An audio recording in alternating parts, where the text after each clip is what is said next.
স্কুলের মাঠ, সবাই টিফিন খাচ্ছে। এক কোণে চুপচাপ বসে আছে রায়হান, ব্যাগ বন্ধ, চোখ নিচু। সবাই যখন ভাগাভাগি করে খায়, কেউ কেউ শুধু চুপচাপ তাকিয়ে থাকে।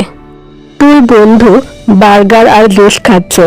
রায়হানের পেটে শব্দ, সে মুখ ঘুরিয়ে নেয়। ক্ষুধা লুকানো যায়, কিন্তু চোখের অভিমান না। হঠাৎ ছোট মেয়ে তানহা এসে বসে রায়হানের পাশে। নিজের টিফিন বক্স খুলে দেয়। ভেতরে শুধু একটি রুটি আর ডিম। সে রুটিটা দুভাগ করে দেয়। তানহা বলে, আমাদের বেশি না, কিন্তু একসাথে খেলে মজা বেশি।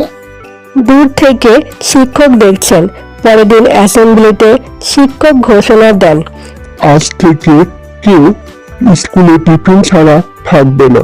রায়হান আর তানহা একে অপরের দিকে তাকিয়ে হাসে। সব বাচ্চারা একসাথে বসে খাচ্ছে। রায়হানের মুখে হাসি। একটু ভাগ করলে ক্ষুধা কমে না, মন ভরে যায়। ভাইরাল হয় ভিডিও না, ভাইরাল হয় একটা ভালো কাজ।